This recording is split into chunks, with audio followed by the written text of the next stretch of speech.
हुनर आपकी लाइफ बदल सकता है अगर इसे तराशा जाए।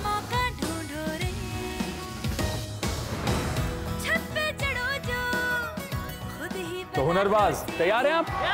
Your time is up.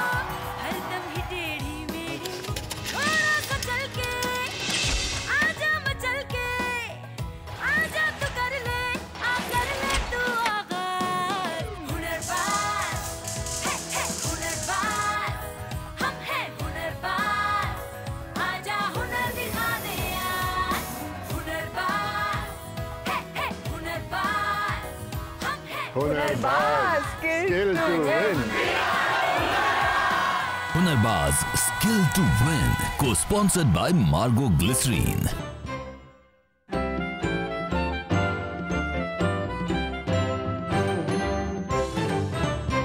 जब मैं छोटा बच्चा था बड़ी शरारत करता था, मेरी चोरी पकड़ी जाती क्योंकि 10 में से 9 शरारतें तो बिल्कुल फेल हो जाती। लेकिन कम से कम एक शरारत तो पूरी हो जाती सिद्धार्थ जी, मतलब कुछ ना कुछ करके आप काम कर ही लेते थे। हाँ हाँ बिल्कुल, लेकिन आपको ये कैसे पता?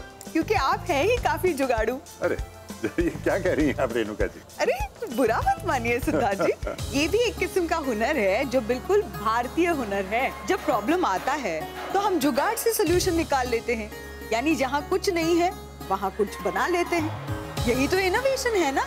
और हुनर भी, जब हमारे पास रिसोर्सेज नहीं होते हैं तो हम जुगाड़ से रिसोर्सेज बना लेते हैं। हाँ, इसमें सच्चाई तो है। आप जो कह रही हैं वो ठीक है, मगर वो ठीक है जब हमारे पास रिसोर्सेज नहीं है। हम तो उम्मीद करते हैं कि आगे जुगाड़ से नहीं बल्कि स्किल की ट्रेनिंग के द्वारा इनोवेशन और प्रगति के रास्ते पे चल सके।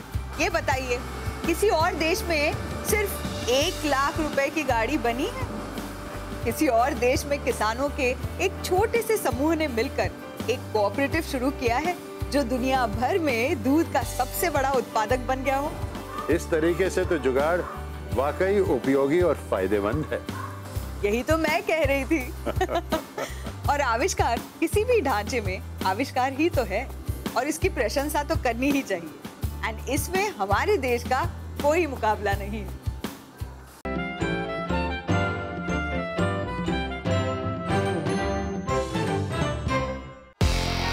आजादी, खुशी, यादें, कितनी ही फीलिंग्स जुड़ी होती हैं। सोचा है कभी कि लाइफ का कितना टाइम गुजरा होगा गाड़ी पर। छोटी बड़ी हर जगह जाने के लिए गाड़ी का यूज करते हैं। आज के एपिसोड में लाइफ के एक इम्पोर्टेंट पार्ट यानी ऑटोमोबाइल इंडस्ट्री के बारे में जानेंगे और उसके हुनर के बारे में भी। गाड़ी चलाने से लेके गाड़ी बेचने से गाड़ी बनाने में, गाड़ी के पुर्जे बनाने में आपको स्पेशलिटी स्किल्स चाहिए। साथ में कस्टमाइज्ड डिजाइनर बाइक्स के हुनर से भी रूबरू होंगे। हर एक चाहता है कि मेरी बाइक सबसे खूबसूरत दिखे या मैं अपने एरिया या अपनी सिटी में हीरो बनूं। फ्रेंड्स, स्वागत है आपका बार बार लगातार एक बार फिर हमारे show Hunarbaaz skill to win पर। सनी, हाँ? ये क्या हो गया है तुम्हें? क्या हुलिया बना रखा है? सब सही तो है यार, फिट तो लग रहा हूँ, अच्छा तो लग रहा हूँ। चेहरा देखा आईने में? रोज देखता हूँ, बहुत हैंडसम। तुम्हारे चेहरे पे ग्रीस लगा हुआ है। चेहरे पे? यहाँ नाक पे। अरे हाँ यार, वो एक्चुअली मेरे कार के एयर कंडीशनिंग का ना वो स्क्रू निकल गया था, तो उसको लगाने के चक्कर में ये सब हो गया। ओ, तो एक छोटे से स्क्रू ने तुम्हारी ये हाल बना दी है? हाँ, स्क्रू होता छोटा है पर उसे लगाने में उतनी दिक्कत आती है यार। आई नो, और ऐसे ही कई सारे छोटे छोटे पुर्जों के साथ मिलकर बनती है एक कार। और एक भी पुर्जा ना हो तो कार बन जाती है बेकार। एग्जैक्टली। तो सोचिए, एक कार में अगर इतने सारे पुर्जे होते हैं तो ऑटोमोबाइल इंडस्ट्री में कितने सेक्टर्स होंगे। तो चलिए जानते हैं इन सारे सेक्टर्स के बारे में हुनरबाज स्किल टू विन के आज के इस एपिसोड। एक बहुत पुरानी कहावत है कि आरामदायक जीवन जीने के लिए रोटी, कपड़ा और मकान की जरूरत होती है। पर बदलते वक्त के साथ इस कहावत में एक और आयाम जुड़ गया है। मकान, कार।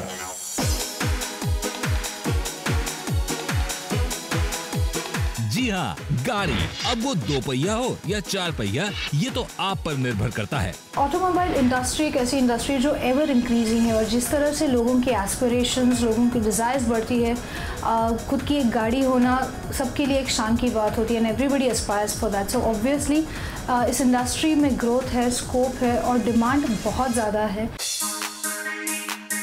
वैसे आपको ये बता दें कि हमारे देश की माली हालत यानी कि अर्थव्यवस्था का एक बड़ा हिस्सा हमारे देश की ऑटोमोबाइल इंडस्ट्री पर निर्भर करता है।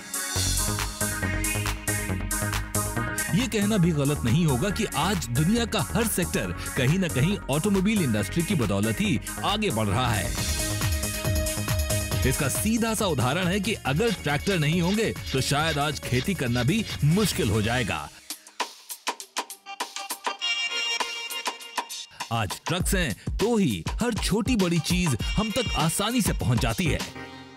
दिन रात सड़कों पर चलने वाली ये बसेस न जाने कितने लोगों को उनकी मंजिल पर पहुंचाती हैं। आज हिंदुस्तान दुनिया के उन टॉप 6 देशों में शामिल है जहां सबसे ज्यादा गाड़ियां बनाई जाती हैं। आंकड़े बताते हैं कि हमारे देश में 2012 से 2013 तक 3.23 मिलियन यूनिट गाड़ियां बनाई गईं, जो कि अपने आप में एक रिकॉर्ड है। सिर्फ गाड़ियां ही नहीं बल्कि अच्छी क्वालिटी के कई पार्ट्स जैसे व्हीकल लॉक्स, साइड मिरर और इंजन के कई छोटे बड़े पार्ट्स बनाकर हमारी ऑटोमोबाइल इंडस्ट्री के कई हुनरबाज दुनिया में हमारे देश का नाम रोशन कर रहे हैं। सबसे अच्छी बात यह है कि ऑटोमोबाइल सेक्टर ने अपने दरवाजे सभी के लिए खोल कर रखे हैं। Skills and qualification that are required at the base level. Base level पर हमें जो क्वालिफिकेशन चाहिए होती है वो है 10th पास, और जैसे जैसे आपका स्किल और क्वालिफिकेशन बढ़ती है आप और ज़्यादा तरक्की करते हैं। एग्जाम्पल के तौर पर एक टेक्नीशियन को कम से कम ITI पास होना चाहिए, इंजीनियर को ग्रेजुएट या डिप्लोमा होल्डर होना चाहिए, मैनेजमेंट के लिए MBA पास आउट की ज़रूरत होती है। For a management level position, a person must be an MBA.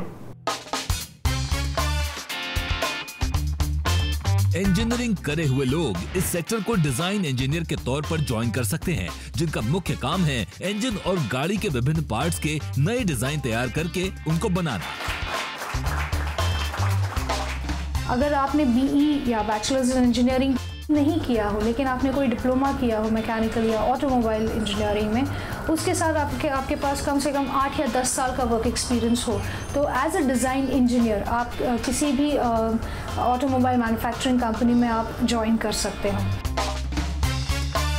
एक 10th पास व्यक्ति भी चाहे तो मेहनत करके एक अच्छा ऑटोमोबाइल टेक्नीशियन बन सकता है, जिसका काम है गाड़ी में होने वाली परेशानी को पहचानना और उस प्रॉब्लम का सही इलाज ढूंढना। पर्सनालिटी या स्किल सेट्स की बात करें तो प्रॉब्लम सॉल्विंग एबिलिटी होनी चाहिए। आपको इंस्टेंटली डिसीजंस और प्रिसीजन में काम करने की आदत होनी चाहिए। इनको क्लाइंट के साथ कम्युनिकेट करना पड़ता है, तो ऑब्वियसली आपकी कम्युनिकेशन स्किल्स भी अच्छी होनी चाहिए। अगर आपने क्लास 10th किया हो तो यस, आप छोटे कोर्सेज या सर्टिफिकेट कोर्सेज करके आप एंट्री ले सकते हैं। दूसरे लफ्जों में हम इनको गाड़ी का डॉक्टर भी कह सकते हैं। इसी तरह 8th पास शख्स भी एक मैकेनिक के रूप में इस इंडस्ट्री को ज्वाइन करके लोगों की खराब गाड़ियों को अपने हुनर से नई जिंदगी दे सकता है। और हर एक 5वीं क्लास पास इंसान चाहे तो डेंटर पेंटर का हुनर सीखकर पुरानी गाड़ियों को नए डिजाइन, नई रंगत और नई चमक दे सकता है।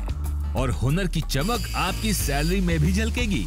स्टार्टिंग सैलरीज की बात करें, ड्राइवर्स हो, मैकेनिक्स हो या ऑटोमोबाइल टेक्नीशियंस हो, they can start anywhere between 5,500 to even 20,000, because जिस तरह की कार कंपनी कंपोनेंट आप हैंडल करते हो उसके ऊपर डिपेंड करेगा कि आपकी स्टार्टिंग सैलरी कहाँ पर होगी। देखा आपने कितनी अद्भुत है ये ऑटोमोबाइल इंडस्ट्री। बिना स्किल्स के कहां संभव था कि दुनिया की 42% सीट बेल्ट्स भारत की एक कंपनी बना पाती। पर जब जज्बा हुनर से जुड़ता है तो हौसला और विश्वास खुद ब खुद जुड़ जाते हैं। संधार की ऐसी ही खूबसूरती है।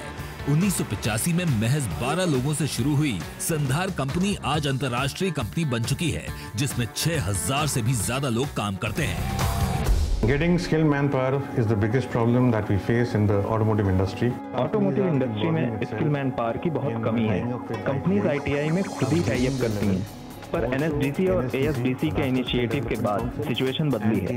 इन संस्थाओं ने कहाँ स्किल मैन की जरूरत है, इस बात को समझा है और उसके लिए पूरे देश भर में ट्रेनिंग दी जा रही है। उम्मीद है कि अगले साल तक स्किल मैन की कमी को पूरा कर सकेंगे। So hopefully from next year you will see skilled manpower being available for the automotive industry. संधार में फ्रेशर्स को हायर करने पे जोर दिया जाता है क्योंकि इससे उनको अपने ट्रेनिंग मॉड्यूल के हिसाब से ट्रेन करके आसानी से ऑब्जॉर्ब किया जा सकता है। जैसे ही कोई फ्रेशर्स हायर होता है हमारे यहाँ पर, तो उसके बाद ट्रेनिंग के बाद हम लोग 1 साल 1.5 साल की ट्रेनिंग के बाद उसको एब्जॉर्ब करते हैं अपनी ऑर्गेनाइजेशन के अंदर। उसके बाद हर 2 साल के बाद या 3 साल के बाद एक डिज़र्विंग कैंडिडेट जो परफॉर्म अच्छे से करता है वो हर 2-3 साल के बाद प्रमोशन लेता है, और 8 से 9 साल के बाद वही परफॉर्मर जो है वो वर्कर लेवल से सुपरवाइजर लेवल तक ग्रो कर सकता है, और काफ़ी लोग हमारे यहाँ पर कर भी रहे हैं। और कहते हैं ना, प्रत्यक्ष को प्रमाण क्या, भरत राम ने प्रमाणित कर दिखाया। भरत राम संधार में चाय पिलाने का काम करते थे और परिवार चलाने के लिए चाय की पत्ती भी दुकानों में बेचा करते थे। उनकी जिंदगी में एक वक्त ऐसा आया जब अपने बच्चे के फॉर्म पर पिता का काम लिखना था। तो मेरे को फील हुआ कि ये ठीक है, मुझे आगे कुछ करना चाहिए। और अपना काम लिखते हुए इतनी ठेस पहुंची कि उन्होंने ठान लिया कि वो अपने हुनर को बढ़ाएंगे। तो मैंने आगे जाके कंप्यूटर का कोर्स किया और 2003 में मैंने अपनी मैट्रिक परीक्षा भी पास किया। अपनी योग्यता के बल पर चाय पिलाने के साथ साथ HR डिपार्टमेंट में काम सीखना शुरू किया। इतना जल्दी उसने पिकअप किया that within 6 months he was managing the total HR ERP by himself. और आज भरत प्यून से HR एग्जीक्यूटिव बन चुके हैं। That time salary would be about 8,000. आज के दिन में he is drawing more than 50,000 salary. आजा चले आज उस राह पर, हमको जहां मंजिले हैं दिखी। भरत ने तो चुनौती को स्वीकार किया और आज संधार के कारण अपनी जरूरतों को पूरा कर रहे हैं। पर क्या हमारे प्रतियोगी भी टास्क की चुनौती को एक्सेप्ट करेंगे? देखते हैं हुनर की बाजी में। हाय, मैं हूँ प्रिंसी और आज हमारे साथ है 4 हुनरबाज जो आज के इस टास्क से एक ऐसी चीज बनाएंगे जिसे हम हमारे रोजमर्रा की जिंदगी में यूज करते हैं, और वो चीज है ये चाबी। आज के टास्क में पार्टिसिपेट कर रहे हैं राधे श्याम, रशपाल सिंह, तुलाराम और राजवीर। आज के टास्क में 4 वर्क स्टेशंस पर 4 हुनरबाजों को बनाने होंगे 4 locks: seat lock, helmet lock, steering lock और फ्यूल फिलर टैंक लॉक। वक्त की सुई पर रहेगी हमारे मेंटर अमरपाल जी की नजर, जो कि संधार मैन्युफैक्चरिंग यूनिट को सुपरवाइज करते हैं। क्या हमारे हुनरबाज तैयार हैं? Yes! तो चलिए शुरू करते हैं आज का हमारा ये टास्क।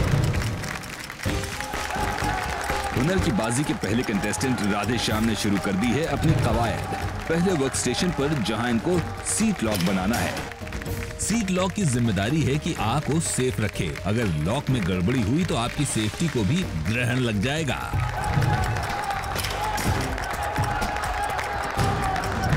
अब राधे श्याम हेलमेट लॉक बनाने में जुट गए हैं। कंसंट्रेशन साफ झलक रहा है, पर समय का ख्याल तो है इनको।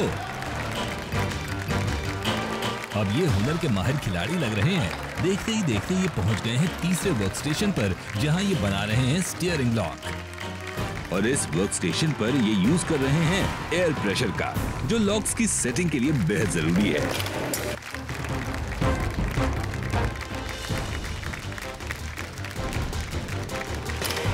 गौर कीजिएगा, इस काम में अच्छों का पसीना निकल जाता है, पर राधे श्याम ने तो इसे चुटकियों में कर दिया। भाई वाह!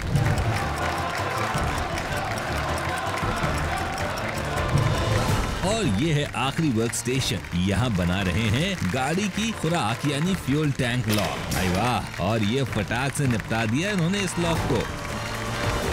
तो ये है हमारे पहले कंटेस्टेंट राधे श्याम जी, जिन्होंने इस टास्क को 5 मिनट और 14 सेकंड में कंप्लीट किया है।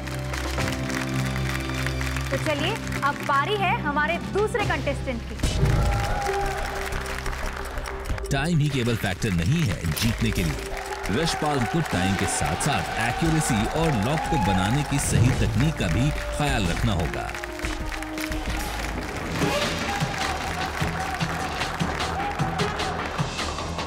यशपाल जी, हमारे पहले कंटेस्टेंट राधेश्याम जी ने 5 मिनट और 14 सेकंड में इस चैलेंज को पूरा किया। आपको लगता है कि आप इससे कम समय में इसे पूरा कर लेंगे? Yes ma'am. कॉन्फिडेंट है बहुत। यशपाल सिंह काफी रश में दिख रहे हैं। क्या ये राधेश्याम को पीछे छोड़ पाएंगे? भाई यशपाल को तो उनके साथियों का खूब सपोर्ट मिल रहा है। भाई यशपाल सिंह ही तो नहीं है असली किंग। सर हमें बताइए कि यशपाल जी राधेश्याम जी का रिकॉर्ड ब्रेक कर पाए हैं या नहीं? थोड़ा सा चूक गए। इनका टाइम आया है 5 मिनट 49 सेकेंड।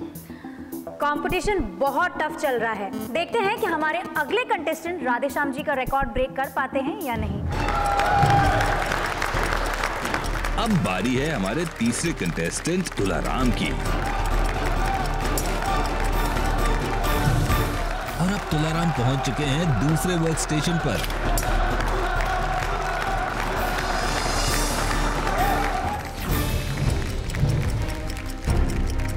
लग रहा है यहाँ कुछ तो गड़बड़ है। कोई प्रॉब्लम है आपको? ये नहीं जा रहा। ये नहीं जा रहा है।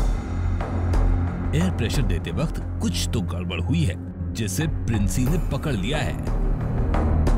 जल्दी जल्दी करने के चक्कर में शायद इनसे ये हो नहीं पा रहा है, पर अगर उन्होंने इसे कंप्लीट नहीं किया तो ये डिस्क्वालीफाई भी हो सकते हैं, राइट? जल्दी बनाने के चक्कर में तुलाराम का लॉक तो लॉक ही नहीं हो रहा है। लगता है तुलाराम के लॉक ने उन्हें शॉक दे दिया। आखिरी लेवल को तो उन्होंने पूरा कर लिया, पर क्या कहना है जज का तुलाराम के इस परफॉर्मेंस पर? सर तुलाराम जी ने कैसा परफॉर्म किया है? इनसे एक गलती हो गया, एक चूक हो गया, वो लॉक पूरा बन नहीं पाया है। तो हमारे सेक्टर में एक मिस्टेक को हम हल्के में नहीं आंक सकते, तो हमें इनको डिस्क्वालीफाई करना पड़ सकता है। ओह, बचते हैं हमारे आखिरी कंटेस्टेंट। भाई अभी तक तो राधेश्याम सबसे आगे चल रहे हैं, पर देखते हैं कि आखिरी हुनरबाज राजवीर बन पाएंगे सबसे बड़े हुनरबाज।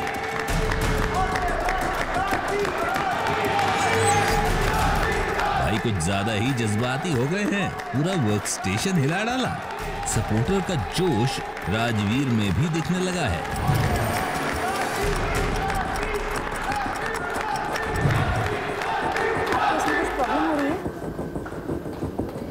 इस लॉक को पूरा करने में नहीं, इसमें ही प्रॉब्लम। थोड़ा रुको, कमर करता हूँ।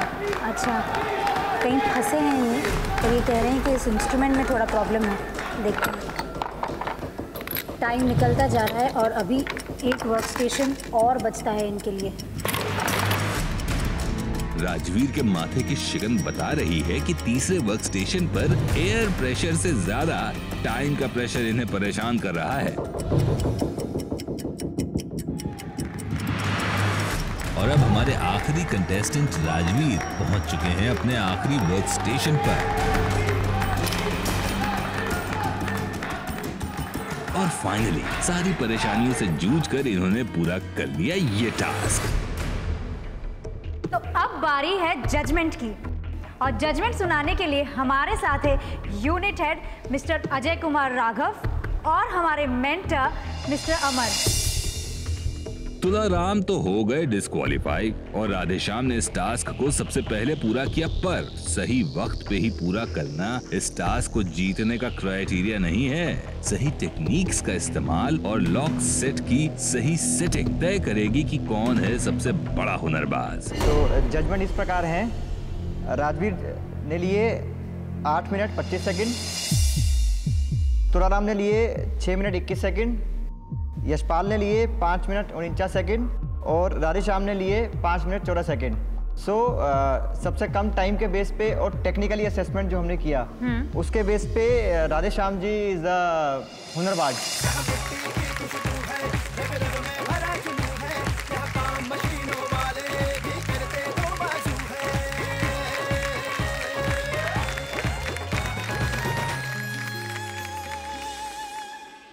प्रिंसी तुम मेरी बात सनी, बातें हैं, बातों का क्या?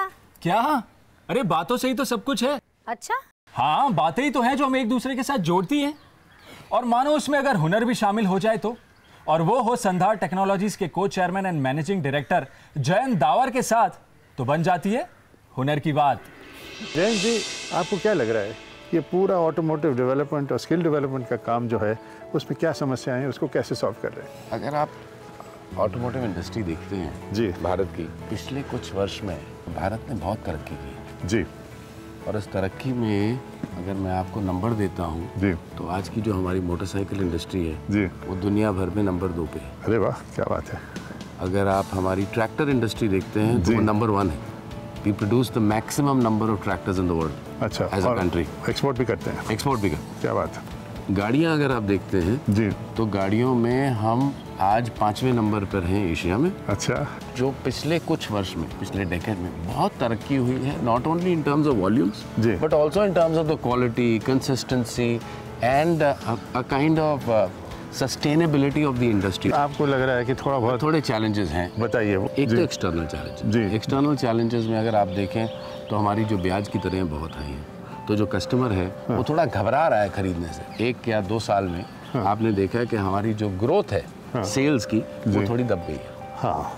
दूसरी बात, मुझे बताया जा रहा है कि 1000 आदमी के पीछे 15 की संख्या है गाड़ियों जी जी जी।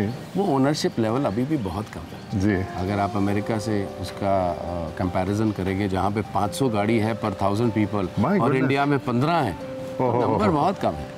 तो आशा सबकी यही थी कि आप जो है वो 15 गाड़ी से अगले 10 साल में 35 या 40 गाड़ी पे जाएंगे तो भारत जो है वो दुनिया का नंबर 1 देश होगा in terms of car production and sales. यानी कि आपका कह रहे हैं कि एक तरह की ख्वाहिश है जिसमें गाड़ी मौजूद है। एब्सोल्युटली। ख्वाहिश तो मेरे ख्याल से, मैंने पहले भी आपसे कई बार कहा कि बच्चा पैदा होता है किसी गांव में जी, उसकी ख्वाहिश बनाई जाती है उसके पेरेंट्स की कि भाई अगर आपकी तरक्की हम काउंट करेंगे तो तब काउंट करेंगे अगर आप बड़े होकर अपना घर बनाओगे, अपनी गाड़ी करोगे और अपने बच्चों को अच्छा एजुकेशन दो। रोटी, कपड़ा और मकान के साथ जुड़ी है गाड़ी। एब्सोल्युटली। साथ साथ में फिर मैं कहना चाहता हूँ कि ये गाड़ी जो है खरीदने की जो ख्वाहिश होती है तो गाड़ी बनती भी है। बिल्कुल। फिर आपके पास आएगी। बिल्कुल। तो इसको बनाने में किस तरह के हुनर की ज़रूरत पड़ती है? आज की डेट में जो हमारी ऑटो इंडस्ट्री है जी, उसमें करीबन 2 करोड़ के करीब एम्प्लॉयमेंट, डायरेक्ट एम्प्लॉयमेंट है। 2 करोड़। आज की डेट में जितनी हमारी आउटपुट है वो आउटपुट अगले 10 साल में करीबन 3 या 4 गुना होने की उम्मीद है और एम्प्लॉयमेंट का जो नंबर है वो 2 करोड़ से उठ के 4 करोड़, मतलब डबल हो जाएगा। डबल हो जाएगा। अगर आप इकोसिस्टम देखते हैं तो इकोसिस्टम में अगर ट्रक ज़्यादा बनेंगे तो ड्राइवर भी उतने चाहिए। क्या बात है। अगर आप वर्कशॉप देखेंगे तो मैकेनिक भी उतने चाहिए। टोटल इकोसिस्टम तो काफ़ी बड़ा है। तो फिर ये इसमें किस तरह के रोजगार के अपॉर्चुनिटीज़ हैं? गाड़ी चलाने से लेके गाड़ी बेचने से, गाड़ी बनाने में, गाड़ी के पुर्जे बनाने में, हर चीज़ में आपको स्पेशलिटी स्किल्स चाहिए। अगर मैं आज इंडस्ट्री से पूछता हूँ कि भाई आपका आज सबसे बड़ा चैलेंज क्या है जी, तो उनका मानना और कहना ये है कि हमें अच्छे आदमी नहीं मिलते। और जब मैं पूछता हूँ कि अच्छे आदमी का क्या मतलब है तो वो बोलते हैं कि लोग डिग्रीज लेके आ जाते हैं, पढ़ के आ जाते हैं, बट एम्प्लॉयबल नहीं रहते। ये बड़ी इंपॉर्टेंट बात है। मतलब डिग्री से आपको एम्प्लॉयमेंट नहीं मिलने वाली। डिग्री से एम्प्लॉयमेंट नहीं मिलने वाली।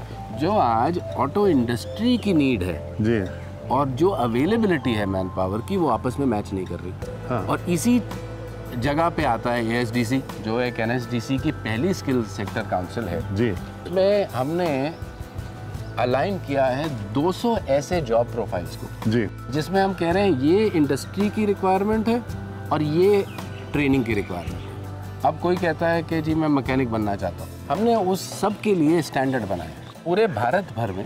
आज की डेट में मेरे ख्याल नंबर वो 400 के ऊपर है ट्रेनिंग सेंटर का। और ये नंबर जो है वो 10 गुना बढ़ जाएगा अगले 2 या 3 साल में। अच्छा। तो हमें ये देखना है कि जो हमारे नए रिक्वायरमेंट्स आ रहे हैं, नए स्टैंडर्ड आ रहे हैं, नई टेक्नोलॉजी आ रही है, इसमें हम कैसे लोगों को वो तरह की ट्रेनिंग दी जाए ताकि इंडस्ट्री बोले अरे ये आदमी ASDC का सर्टिफाइड आदमी है जी, इसको मैं 1 मिनट में ले लूँ। हाँ। तो जो भारत सरकार की सोच है जी और इस पर बहुत काम भी चल रहा है जी, एक कनेक्टिविटी का है जी, दूसरा डेडिकेटेड कॉरिडोर्स बनाए जा रहे हैं। तो ये जो कॉरिडोर बनेगा इसके आसपास इंडस्ट्री लगेगी, वहाँ पे सीनियर लोग, वाइट कॉलर, ब्लू कॉलर, सबके लिए हम इंतज़ाम करेंगे रहने का। अच्छा। और रहने का मतलब कि उनके बच्चों के स्कूलों का भी होगा, उनके एंटरटेनमेंट का भी होगा। जब ये पूरा इकोसिस्टम बनेगा तो एक तरह से नई प्लान्ड डेवलप्ड सिटीज़ की बात हो रही है।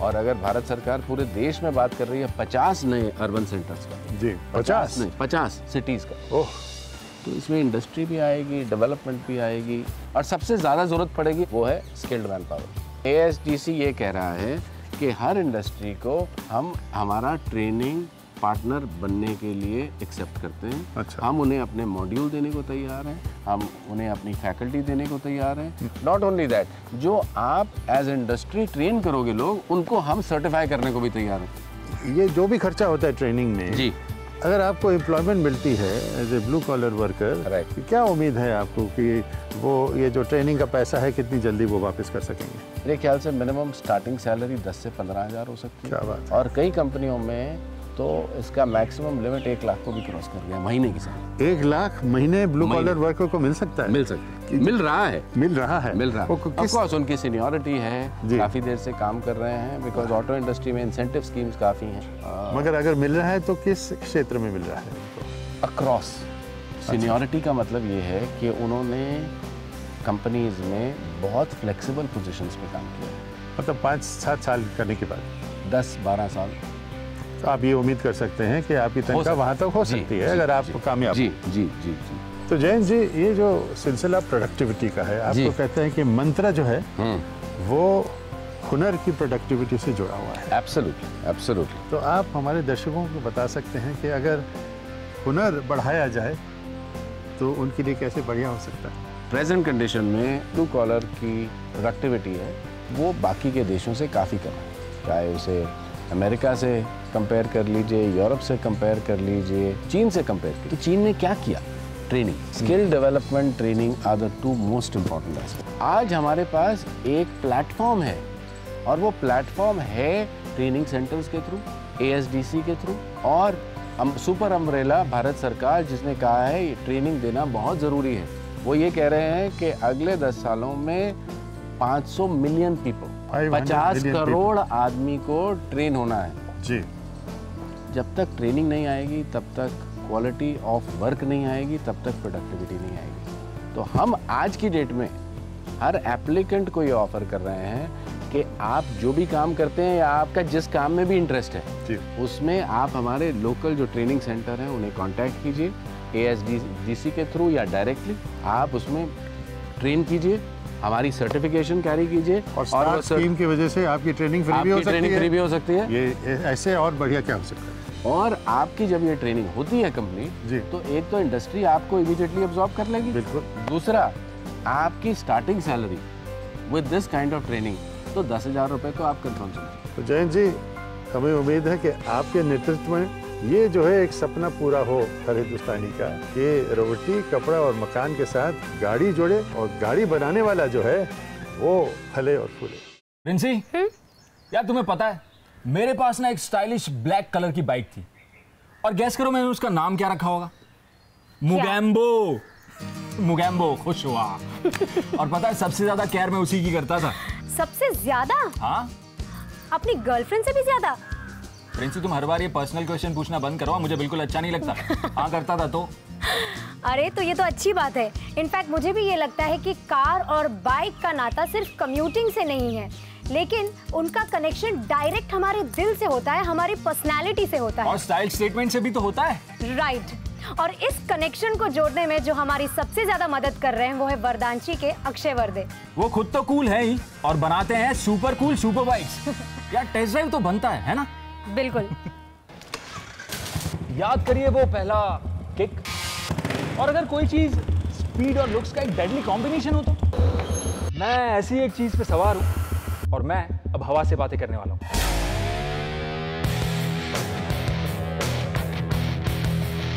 अब केवल ले जाने और लाने से कहीं ज्यादा है बाइक्स। एक नाम, एक पहचान से ज्यादा शौक और जुनून है बाइक।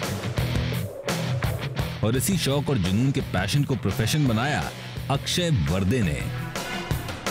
मेरा नाम अक्षय वर्दे है। वर्देंची कस्टमाइज्ड बाइक बनाने वाली कंपनी है जो कि बाइक्स को आपकी पसंद पर्सनालिटी के अनुसार मॉडिफाई करती है। हर एक बाइक इंडिविजुअली क्राफ्टेड है, कस्टमाइज्ड है और इतनी ब्यूटीफुल है कि हर एक को देखते ही आप उसके प्यार में पड़ जाओगे यार, लिटरली। हर एक चाहता है कि मेरी बाइक सबसे खूबसूरत दिखे, या डिज़ाइनर हो, या मैं अपने एरिया या अपनी सिटी में हीरो बनूं। जोश और जुनून का डेडली अमेजिंग कॉम्बिनेशन है वर्देंची की बाइक्स। एक नए जहान का एहसास कराती है। अब मैंने सिर्फ फ्रेंड्स के लिए और मतलब एंथुजियास्ट थे उनके लिए मैंने बहुत कम मोटरसाइकिल्स बनाई। तो मैंने ये देखा कि हाँ, मेरा जो ये हॉबी है ये अब एक्चुअल फुल फ्लेज बिजनेस में कन्वर्ट हो सकता है। अब तक हमने जो एग्जिस्टिंग मोटरसाइकिल्स थी कस्टमाइजेशन करके हमने काफ़ी सारे डिज़ाइन बनाए हुए, लेकिन अब हमें आगे चल के अपनी खुद की एक मोटरसाइकिल मार्केट में लॉन्च करनी है। हमने इसके लिए एक इटालियन मोटरसाइकिल मैन्युफैक्चरर के साथ में टाई अप किया हुआ है जो हमें इंजन सप्लाई देगा। तो हम एक मोटरसाइकिल मैन्युफैक्चरर बनना चाहते हैं। Oh my God, awesome bike, awesome. अच्छा, इसके फीचर्स के बारे में, इसके स्पेसिफिकेशंस के बारे में जानते हैं। एक्चुअली इसमें सबसे बड़ी खासियत जो है ये मोटरसाइकिल के लिए हम लोग ने एक इटालियन कंपनी के साथ में टाई अप किया है, मोटो मोरिनी, जिससे हमने इंजन प्रोक्योर किया। ये 1200 सीसी का इंजन है, 140 bhp पावर है इसका, और हमने बाकी जितना चैसी, स्विंग आर्म, पूरा स्ट्रक्चर और सारा ही डिज़ाइन यहाँ इंडिया में किया हुआ है। So it's really high and luxury motorcycle with a high and engine performance. Superb, superb, superb. तरह तरह के हुनर की जरूरत होती है और इसके लिए इंजीनियरिंग की जरूरत नहीं होती, जैसा कि अक्षय वर्दे के साथ हुआ। मैंने कोई MBA नहीं किया, ना ही मैंने इंजीनियरिंग किया, ना ही मैंने आर्ट किया, तो मुझे सारे ही चीजें बहुत ही स्क्रैच से सीखने पड़े। इस सेक्टर में स्किल मैन की बेशुमार जरूरत है। अगर आप में डिजाइनिंग का हुनर है, डिजाइन में 3D एनिमेशन कर सकते हैं या स्केचिंग बना सकते हैं, तो मौके बहुत हैं। मुझे लगता है कि अगर किसी भी व्यक्ति को इस लाइन में आना है तो उसने थोड़ा बहुत अपना खुद का रिसर्च, स्टडी और स्किल सेट सीखना चाहिए। लेकिन मुझे लगता है कि ये बिज़नेस काफ़ी बड़ा है और उसको कोई एक एरिया चूज़ करना चाहिए जिसके रिलेटेड उसके पास स्किल्स हो और वो वहाँ सफलता पा पाए। वो स्किल का एरिया फाइनेंस हो सकता है या फाइबर को आकार देना या पैकेजिंग का। बस फिर देर किस बात की, सुपर बाइक की तरह आप अपने सपनों को उड़ान दे सकते हैं और जिंदगी को नया आयाम भी।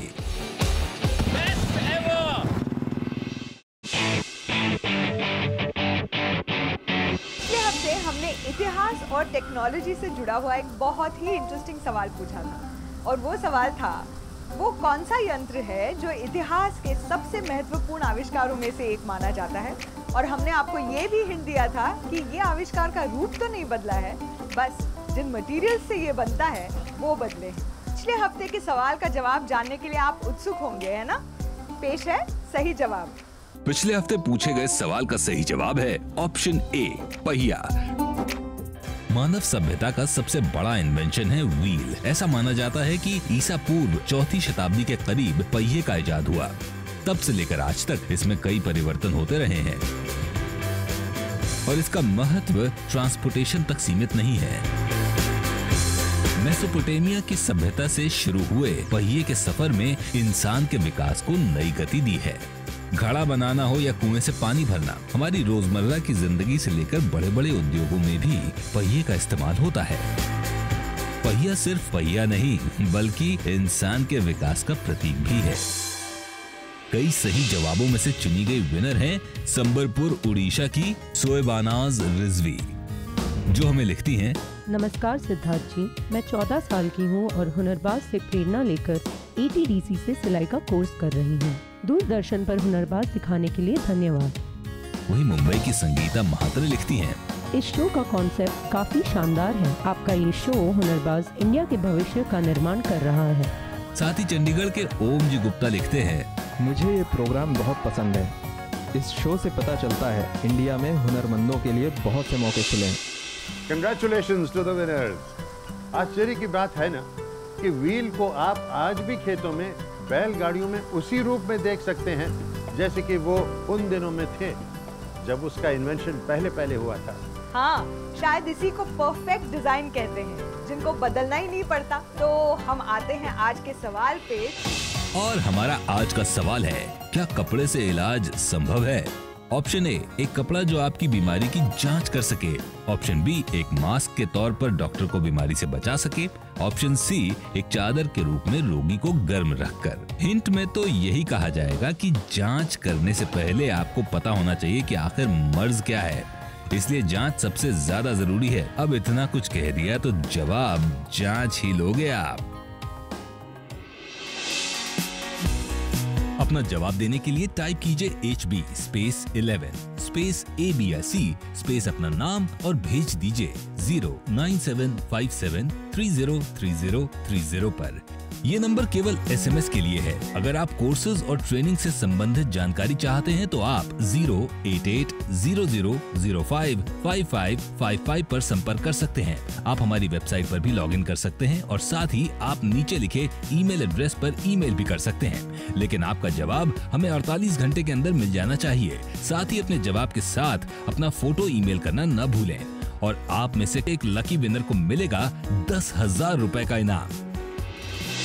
आप हमसे कनेक्ट हो सकते हैं हमारी वेबसाइट, फेसबुक और ट्विटर पर भी। आप हुनरबाज के एपिसोड दोबारा ऑनलाइन भी देख सकते हैं।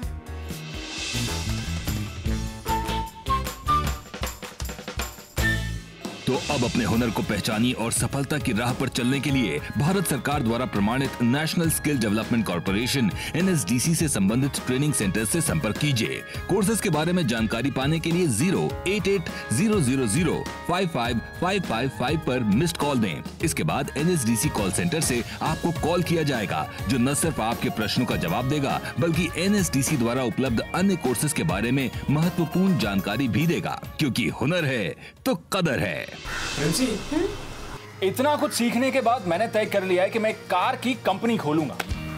वाह, क्या बात है। 1 लाख की कार तो ऑलरेडी मार्केट में है, तो तुम क्या कमाल करने वाले हो सनी?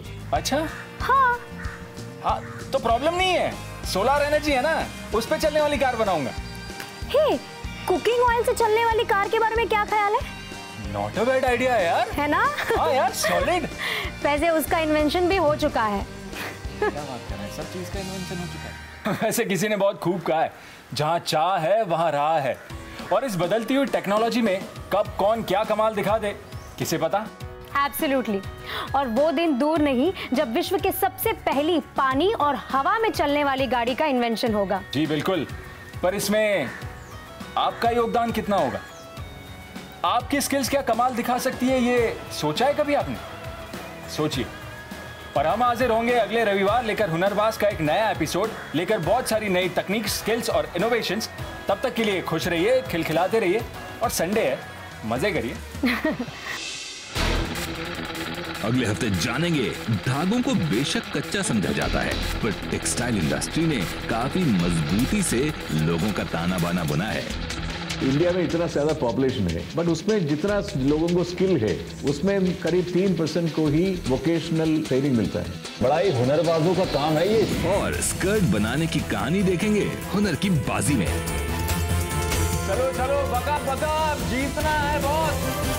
तो हम दोनों में टाई कर रहे हैं और 2 टीम्स हैं ऐसे। फर्स्ट टीम इज आजा चले आज उस राह पर, हमको जहां मंजिले हैं दिखी, हर हाथ में काम होगा भी, चलने लगे हर की जिंदगी, दुनिया से ताल मिलाने का, ओ ढूंढो रे मौका, ढूंढो रे। हुनरबाज स्किल टू विन को स्पॉन्सर्ड बाय मार्गो ग्लिसरीन।